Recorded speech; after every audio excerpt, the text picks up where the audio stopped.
Bilseydim evimden son gelişini, döşenip yolların olardım bala. Öpüp gözlerini yola salardım, düşüp ayağını yalardım bala. Birce söz alardım şirin dilinden, haberdar olardım bir dileğinden. Yad kollar üstünde can verende sen, könlünden keçeni bilerdim bala.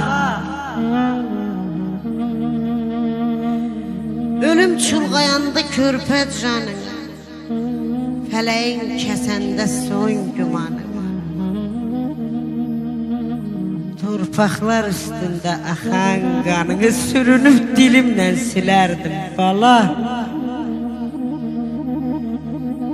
Saldın cığat elib baxtdan,